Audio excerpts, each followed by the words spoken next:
sportscasters say they've had enough when it comes to people commenting on their looks, what they're doing to tackle misogyny, and how you can help. Plus, football fallback. We'll take a look at what's stopping some high school teams from stepping onto the field here in Arizona. And as canceling people becomes more popular, what is the impact of cancel culture? We break it down later in this half hour. Cronkite News starts now.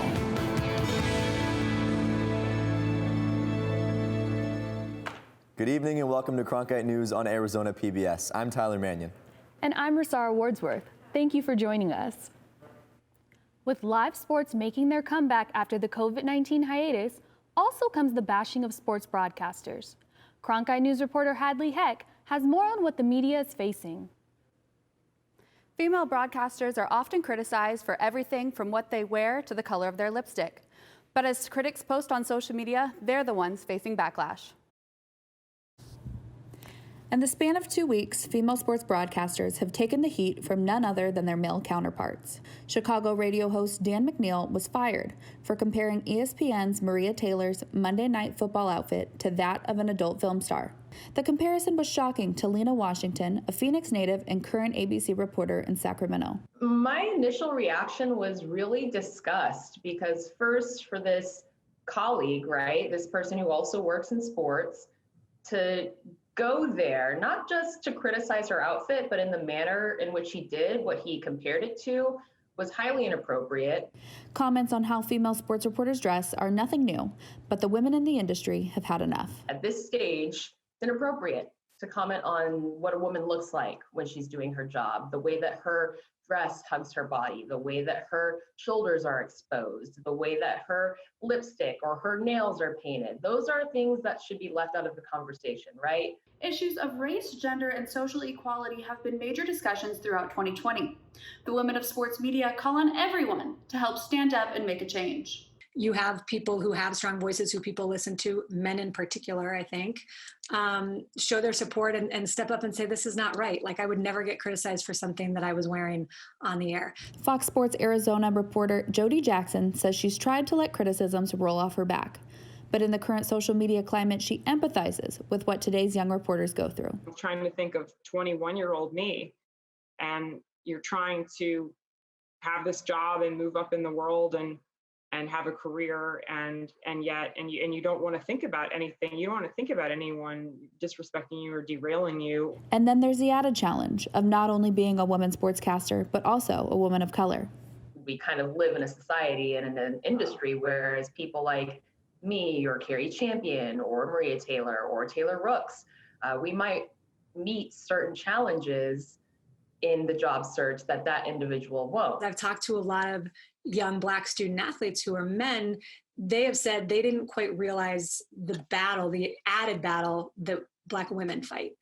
The support for Maria Taylor regarding the Dan McNeil incident was overwhelming.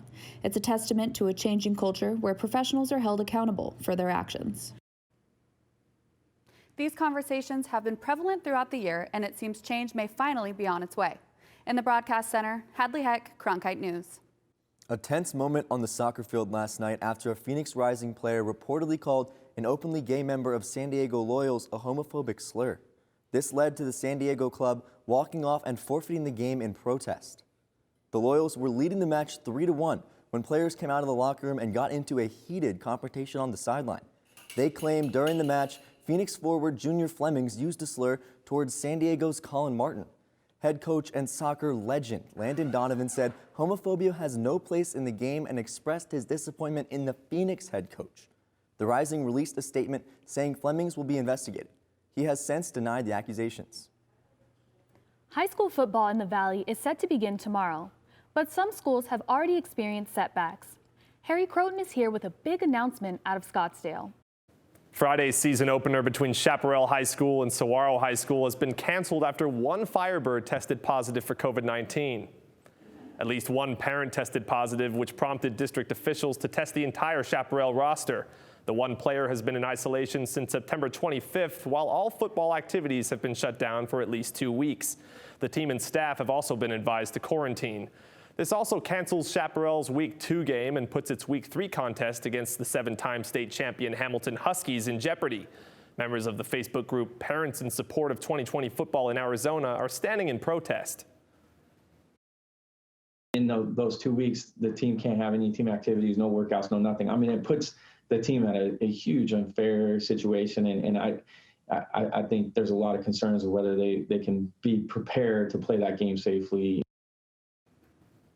Brad Schweigert stated some parents might be adverse to testing now or conceal details of illness or symptoms out of fear of additional cancellations.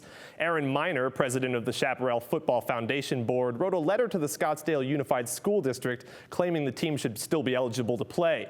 The district's policy states there must be at least 2 positive tests on teams of 25 players or more. In the newsroom, Harry Croton, Cronkite News. Everyone is finding new ways to adapt to life during COVID-19. For civil and human rights movements, this means getting creative to make their voices heard.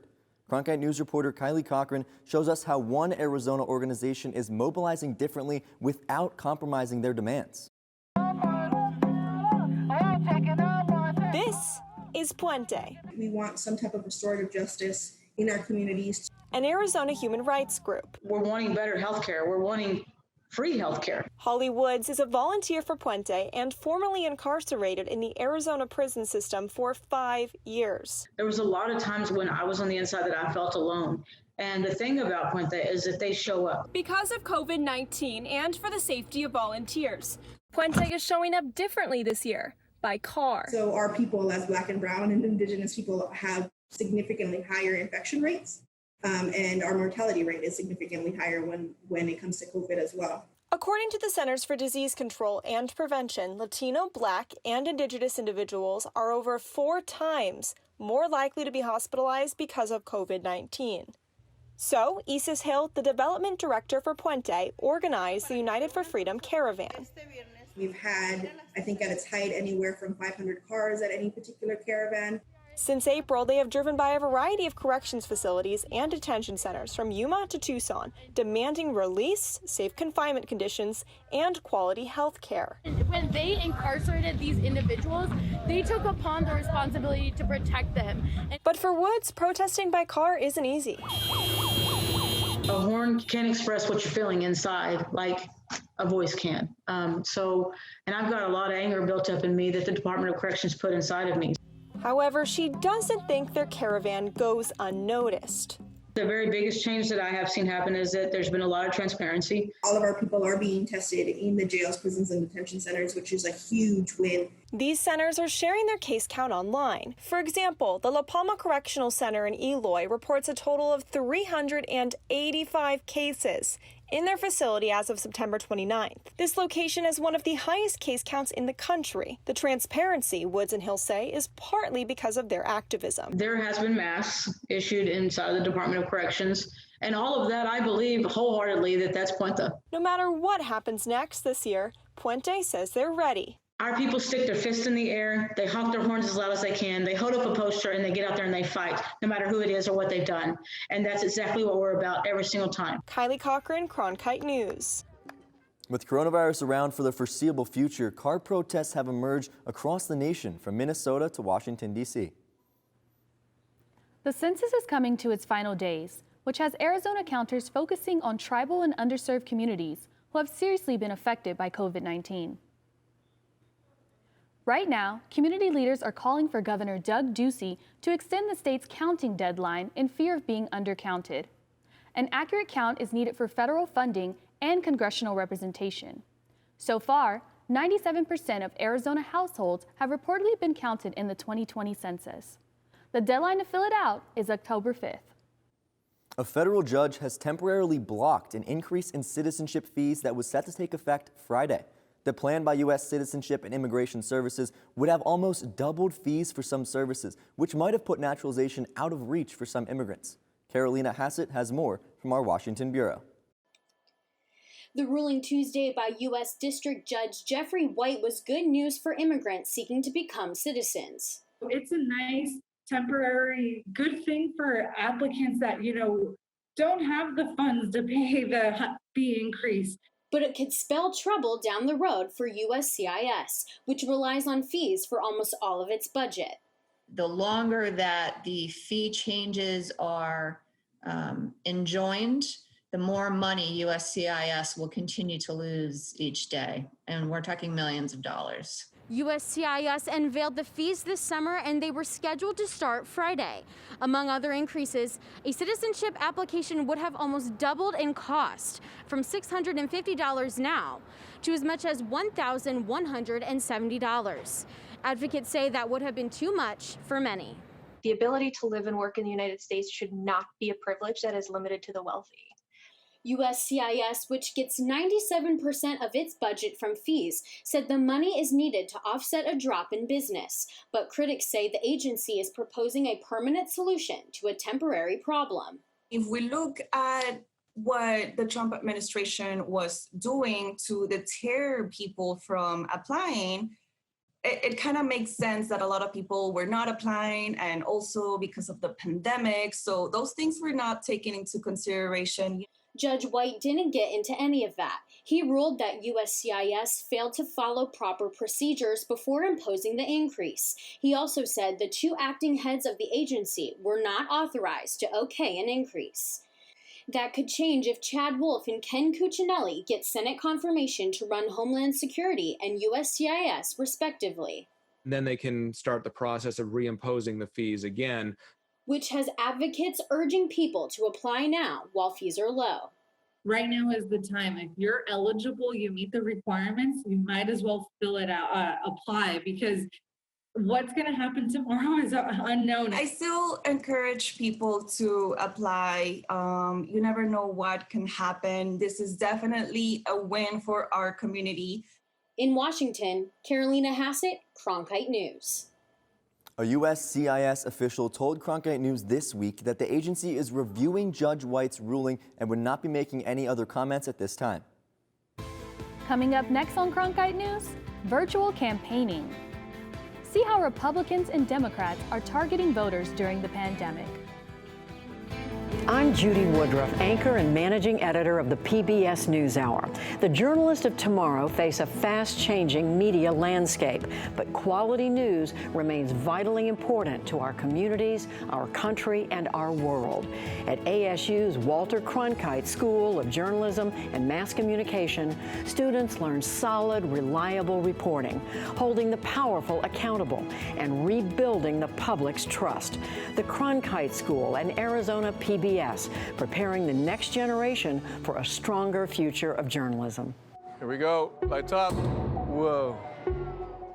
As artists, we conduct our educations in public. You can never know whether it's going to be a success. One just has to risk it. It's you and the work and the place. It's a very particular relationship. Here's our lens. Tell us what you think. Friday night at 9 on Arizona PBS. This month in Passport, your on-demand library of the best of PBS. Everyone has secrets. Are you protecting someone? I have no choice. You do have a choice.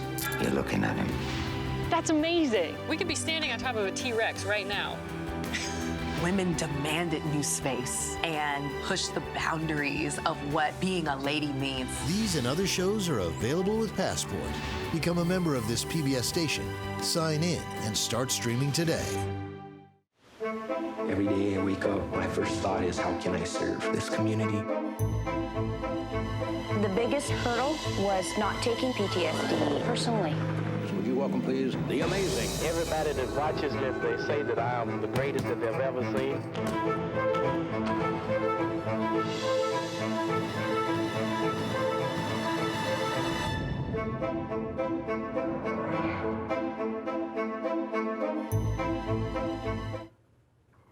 It's no secret 2020 brought about changes in our daily lives.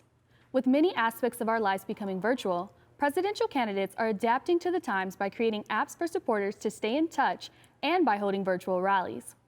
Cronkite News reporter Milan Andrade explains how young voters are finding ways to stay connected with one another and increase voter turnout. Not social distancing, wearing no masks, and long voting lines are a thing of the past. Both presidential candidates have created apps for their supporters to stay connected, donate to their party, and get helpful tips on their campaign. With campaigns becoming more digital, ASU Young Democrats board member John Adamson believes this will impact young voter turnout for this election. We'll see. I think we will see an increase.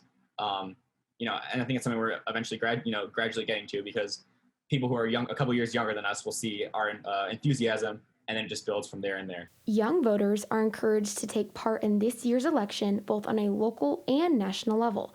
Arizona residents also have the option of receiving an early ballot to vote by mail to ensure staying socially distant during these times. There's some concerns that voting might be impacted by, this fear of the virus. But I think like 80% of Arizona votes by mail, or at least receives early ballots. So like a big percentage of Arizona already receives early ballots. So whether it's they mail them in or drop them off. According to NPR, Arizona is being considered a swing state in the presidential race. And Joe Pitts, president of ASU College of Republicans, is saying that their members are staying connected through local campaigns in a safe way, not only to stay engaged, but to educate others. Keep updated by reaching out to campaigns. For instance, we have the McSally office down here in Tempe, which we make sure we limit the capacity. We never go more than 10 people, including the staff there, all masking up. But we're able to make calls for the senators socially distanced. And so doing stuff like that, going to, socially distanced fundraisers and different events like that have been able to keep us engaged as well as our membership engaged. Aside from attending in-person events, members are using various social media platforms to stay connected. I mean, I think to some degree, the pandemic has made a lot of people a lot more aware of political issues just because of social media. So a lot of the news I get and my members get from about the election, even on the local level, will come from Twitter and Facebook and groups we're already members of on those specific platforms.